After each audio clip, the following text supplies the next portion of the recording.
What's going on, you guys? My name's Nico Schultz, and I'm going to show you how I went from a 205 to a 148. And honestly, to tell you the truth, I did it in one meet. One meet, I ran 205, and the next day I took 148. I just took this one drug called... No, let me stop playing. This was actually, I gotta say, a 6-year process. Yeah, I think 6 years is the right thing. From my freshman year of high school in early 2018 all the way up until 2023. So yeah, 5-6 years it took me to go from 205 to 148. And each year and each time barrier that I broke brought its new challenges and different learning lessons throughout the way. So let's go ahead and get started. All right, 205. Let me give you guys a little backstory of the type of athlete I was when I was 205 pace. So when I first started running track, the sole purpose of why I was running track was because of football. I only wanted to become a football player one day, to become a Division I athlete. That was my lifelong goal, was to play Division I football, was to be at a D1 school and live that D1 lifestyle. I always wanted to go to the NFL. And so my coach was like, hey, Nico, listen, I think you should join track. You did middle school track. It was cool, but I really didn't fall in love with it. Just in our off season, instead of getting into the weight room and getting super swole, because I was very skinny at the time, I'd say you go ahead and run track and see how it goes. So here I go doing track my freshman year of high school, and I'm over here trying to be a 100, 200, 55-meter runner, and I'm getting smoked, bro. I'm getting smoked almost with girl times, because as you 800-meter runners know and milers know, that we do not have a lot of power in our start. And so I'm getting just left, I'm getting destroyed, and I'm like, oh my gosh, this track thing is not for me. And so my coach looks at me. He also was the cross country coach as well. He's like, I feel like you'd be make for a pretty good 800-meter runner. I'm like, oh man, here we go with this. I'm gonna do all these miles, I'm gonna get super bored. But that actually wasn't the case at all. I didn't know that there were any speed-based 800-meter runners. And so I was good enough with the 400 where I was like, okay, I'm cool with the 4, but the 8, I cannot lie to you guys, it was very intimidating. And so my very first ever time running the 800 in high school, it was a 4x8, and I was the first leg, and I got out like a maniac the first, I think, 400 meters. I got out completely sprinting, and the crazy thing was, I never died. I kept going. My frame at the time, I want to say I was about maybe 5'9.5", probably 5'10", but I was probably like 135 to 140 pounds, if that. I was light as a feather. I had abs that you can see from a mile away, but I was very cut, but like really not a lot of muscle.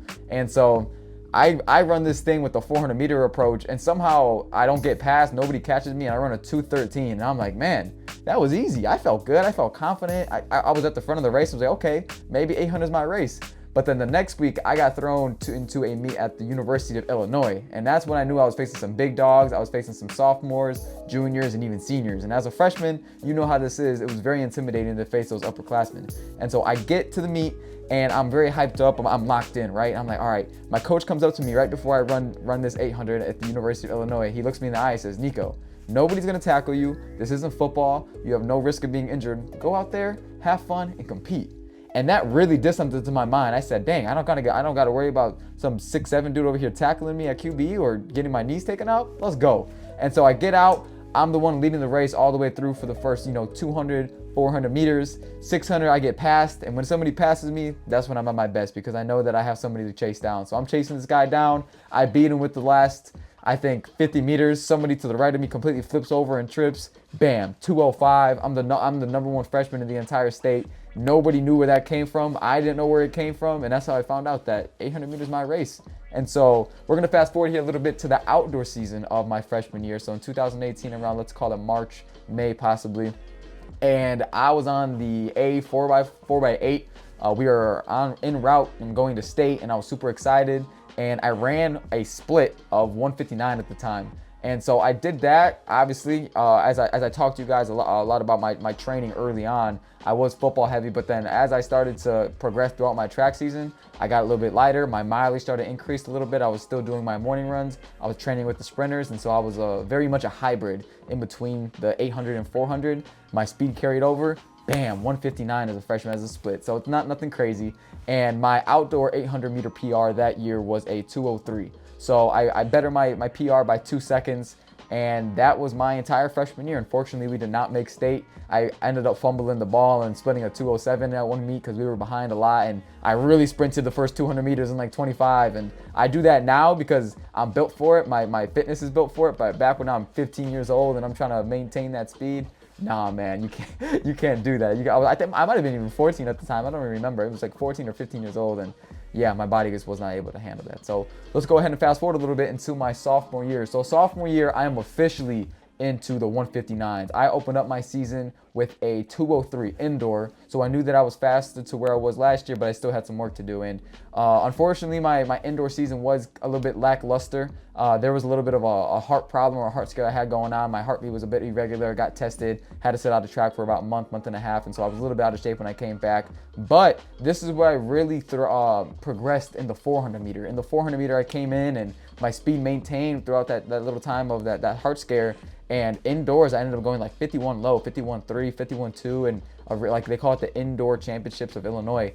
And I went there, and that gave me a lot of momentum going into my outdoor season of my sophomore year. So that's about 2019, early on in the winter months of January, February. And so transitioning into outdoor, I was really focused on my 400. I was doing a lot more speed-based training, but I was still staying on the morning runs, and I was still staying very fit. And I was just a lot more tailored on trying to figure out how I want to run my race and who I am as an athlete. Football, I had an amazing season, so that still was my main priority. But then this year for track, with my experience from last year, I really brought that over and started to develop a little bit as an athlete. And so a lot of people knew my name. Colleges were starting to look at me, but still no scholarships at all. And so transitioning into my outdoor season of my sophomore year, I ended up going 49.9 and 159. And those are some pretty big marks. I was honestly more pleased with that 49.9 than the 159 because, at the time I wanted to be faster. I think I was like number 5, number 6 in the state for sophomores. And when it came to facing the seniors, I wasn't even in range or anybody's radar. So I was really focused on the 400. Unfortunately, I went to state for the 400 and they ran like 50 point, didn't make it. And I didn't bet on myself for the open 800. I went to state for the 4x800, but then I ended up splitting like a 158, 157. And it really wasn't enough to bring us to the championship rounds or the finals that day. So I had a big chip on my shoulder entering my next season with those PRs that I mentioned to you before, 49.9 and 159 in the open 800. And still not many colleges are, texting me, contacted me. I believe I went on a junior day visit to the University of Iowa, and that was my first ever time getting contacted by a Division I school. And so they made their mark on me early on. I was super impressed with their facilities, but I still had a lot of work to do, and I knew that I was nowhere in range of getting a Division I scholarship because, as you guys know, on these track and field rosters, I believe it's only 12 and a half people do end up getting scholarships, full ride scholarships, and they have to distribute that between the entire cross country team and the entire track team, which is upwards of 120 to 150 people sometimes. So you have to be a next level athlete in order to get a really good scholarship at a Division I track and field school. So keep that in mind throughout the story and what I'm about to tell you guys next. So going into my junior year, unfortunately for my junior year in football, it was not my year at all. I started to really lose love for the sport, and little did I know it was actually going to be my last year ever playing football in high school. And that really tore something out of me a little bit for my spirit. And I always had dreams and ambitions of going D1 for football, but really no schools were contacting me from football. If you think I wasn't getting contacted for track, think about like twice as much less football. I was nobody for football. And that really hurt my ego, my confidence. And I was like, man, I thought I was a football player, but at least I had this track thing to fall back on, rely on. So let me hit track as hard as possible. And this is late 2019, and everybody in this video knows what comes next: COVID. So I enter up my track and field season, my junior year, with so much fire, so much ambition, so many goals that I was so ready to accomplish. Our team was, I believe, ranked within the top 5, top 10 that year as a whole. We had people in every single category. I opened up my season with a 156 alone on a 180 meter track. And so if you were to translate that to a 200 meter track or even a 200 meter bank, that might have been a 154, 153 type race. If 1, I have competition, and 2, I'm at a better track, and 3, if it's later within the season. I mean, I was doing that my first meet, and people were like, oh my gosh, this guy's crazy. And you know what happens right after that? Right after I run those marks, and I'm the number 1 800 meter runner in the state, not just for freshmen, but the entire state. I'm the number 1 800 meter runner. You know what happens? Bam! Pandemic, COVID, done. Months, there's no communication with any colleges. Colleges were on a very strict rule. They were still trying to figure out what was going on with them. So, and then the recruiting was even worse. And I'm like, man, I don't got a football scholarship. I don't got a track scholarship. My entire junior year track season's over. And this is supposed to be your best year. You're supposed to have a scholarship lined up for the next upcoming year. What do I do? And so, mind you, my PRs at the time are 156 and still that 49 because I wasn't able to obviously open up and run my race. And so I trained like a maniac throughout 2020. I joined the cross country team because football was no longer a thing for me. And I joined the cross country team, and I hated cross country so much at the beginning. I hated it with a passion. I hated running the miles. I pride myself on being a speed-based 800-meter runner, and me going out there and doing those 5Ks absolutely killed my spirit. I didn't want to be there, but my coach prioritized the long-term goal of what doing cross country would help me with for the future. And I cannot thank him enough for forcing me to do cross country and get out of my feelings and push me to finally pursue what I actually was meant to do, and that was to become a more fit and endured runner. And so I quit football. I stopped trying to gain weight and get all crazy big, and I commit to track full time. I'm running 8 miles, 6 miles, and doing all these ridiculous K repeat workouts, and I'm hating them, but I'm starting to see the results quick. I'm getting more and more in shape. I see my body transforming, and I have a lot of endurance, but my speed is no longer there. So right after the cross country season went over, I PR'd with a 16:02, by the way, in the 5K. So it's not bad, it's respectable. But right after my season was over, I immediately hit speed as hard as possible because one, my back was against the wall. I'm into my senior year. I have no offers, and I am planning on these unattached track and field races in Chicago, and because these are my last hope. I don't even know if we're gonna have a track season at this point. So I'm like, man, I have to figure out what I'm gonna do to get to that next level. PRs, 156, and still that 49. So I actually saw my AAU coach. I forgot to mention that back then. I used to train with an AAU coach, after my football season to get right because, the track training wasn't for where I wanted it to be. So I joined a little club for a little bit for a month or two called the Flyers. Coach Boatwright. Shout out to all my Illinois fans. If you were a part of the Flyers, man, go Flyers, man, fly time. And so I joined him, and he gave me a lot of speed advice. He had coached so many great runners in the past by the name of Kamari Montgomery. He was the Illinois state record holder for the 400-meter run with like a 46 low in high school. Marcellus Moore, 20-point guy, a 6.5 guy in the 60 right now, leading and killing the NCAA.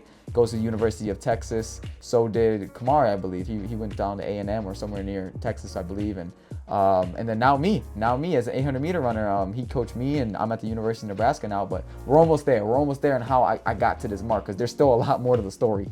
And so I joined AAU.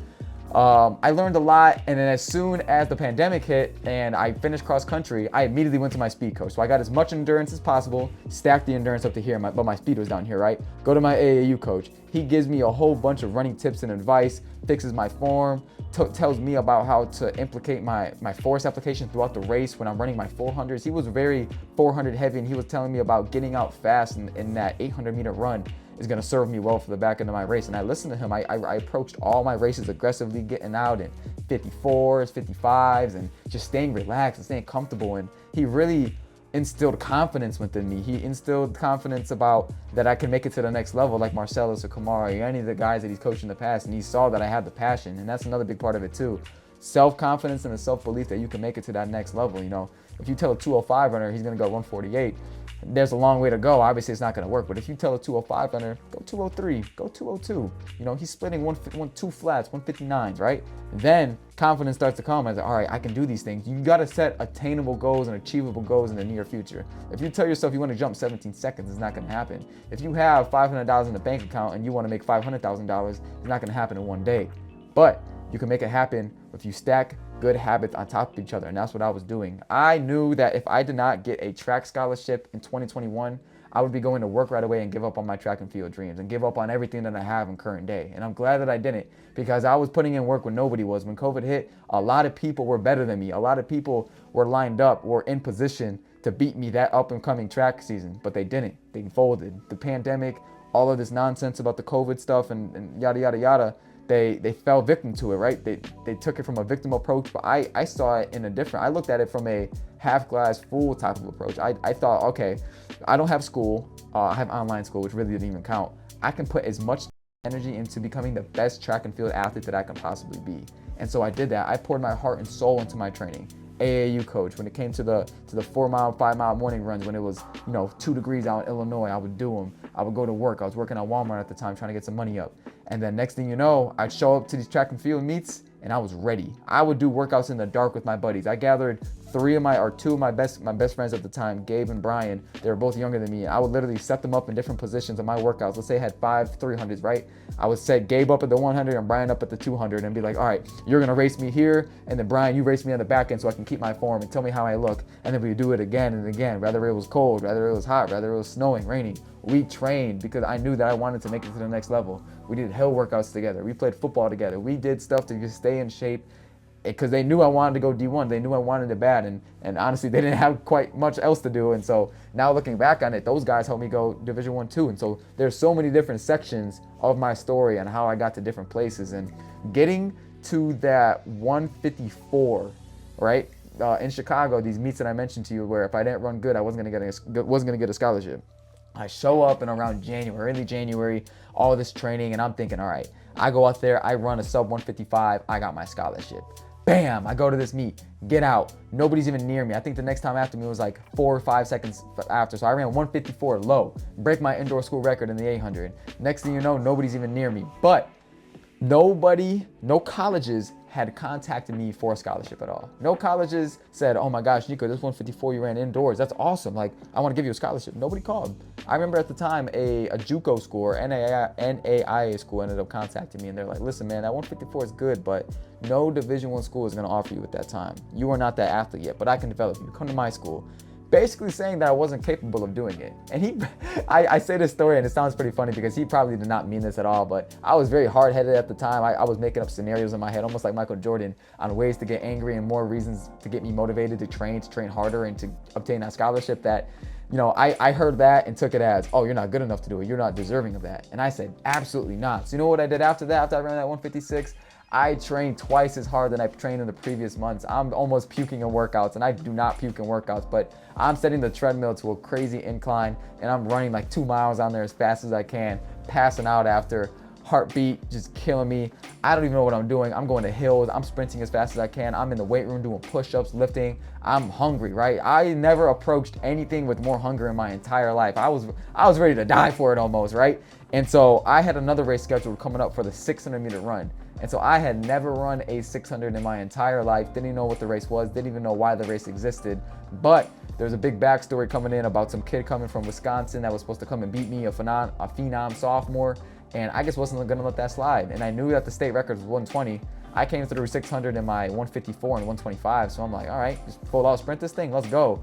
So I show up to this race, all these headlines are talking, blah, blah, blah. They're like, this state record's about to get broken. I didn't care. I didn't give a damn about the state record, right? All I cared about was trying to get a scholarship. And if breaking that state record was gonna give me that scholarship, then let's go. I'll go 110, I didn't care. So I show up to this race, bam, the sophomores on the outside of me, and some random kid from, I think, Boston or Manchester is on my inside. And I get out, I pass a sophomore instantly. I'm like, oh yeah, we're killing this dude. Who is this guy? Next thing you know, the dude from Boston flies past me. I'm, what? So he comes through in like 23. I'm like, all right, this is the race that I need. So I'm right behind him in 24. We're going. We come through 400, like 51 low. Next thing you know, I'm like, dude, I have so much energy right now. Who's this kid think he is? Bye. Pass him on that backstretch. Sprinting down the home straightaway. Families in the crowd going crazy. The announcers glazing. Next thing you know, bam, the whole entire board goes black. Dang, what did he just run? That looked like a fast time. Oh my gosh, 119. And the announcer goes, ladies and gentlemen, you just witnessed the fastest 600-meter time in the entire nation. And oh my gosh, after that, my entire world changed, bro.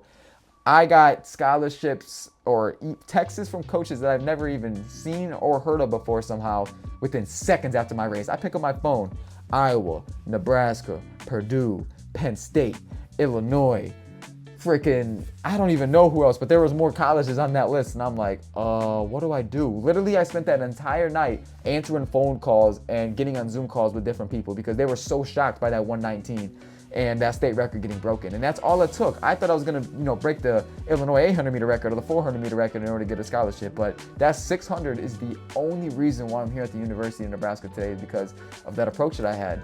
And fast forward a little bit, I get to the University of Nebraska, I open up my season in December in a 152, right? And I'm like, oh yeah, we're gonna go crazy this season. And then bam, I get hurt, stress fracture in my shin, done for the season. So I train, I'm cross training, I'm getting back to and doing pool workouts. I open up my outdoor season unattached after 5 months of injury with the 152 again. So I maxed my indoor PR.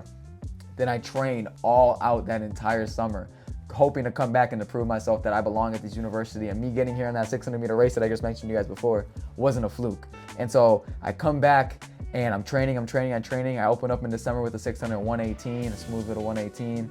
And then I come back in February, actually, in Arkansas. I'm actually going to this meet next week. So in 2023, I went to Arkansas. I'm facing my high school rival. I went to Plainfield South. He went to Plainfield North at the time. And he gets out on me in this race. He passes me coming up upon 600 meters. I pass him again. Bam! 148. And it sounds crazy, and I try to explain this as fast as possible because you guys can't be on YouTube all day watching my story, watching my videos, but it is just crazy because each time I've done that, my body type was different, my habits were different, the way I looked at life was different. I mean, dude, when I'm running 205, I'm 15 years old, 14 years old, and now I'm 21 years old. At the end of this year, I'm going to be 22 years old. I mean, that's 6 years. That's 6 years of training and learning and developing and how to become a better 800-meter runner. And on top of that, dealing with different life things too, dealing with school, trying to work and trying to make money, trying to become financially free and financially stable, on top of communicating with people, on top of trying to keep up with school, keeping up on your diet, making sure your workouts are getting good, not trying to get help, not trying to get injured.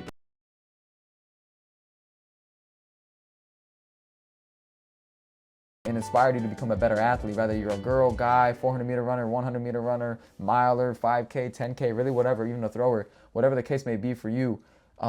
That's just my story. That's my story, how I've gotten to this level. And I'm hoping to keep on sharing this so that one day when I make it to the next level and hopefully represent Puerto Rico one day at the Olympics, that we can look back on my college times and be like, all right, this is where he was at. Now this is where he's at. He's at the 142s, you know, how I went from 148 to 142. What does it take?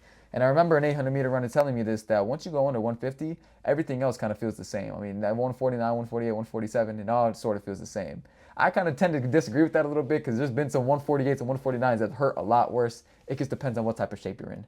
And we can cover that inside of a totally different other video, but that is my 17-second story in my personal 800-meter journey of going from 205 to 148. And hopefully this season, 147, 146, and 145. And as you can see on that back whiteboard, 144.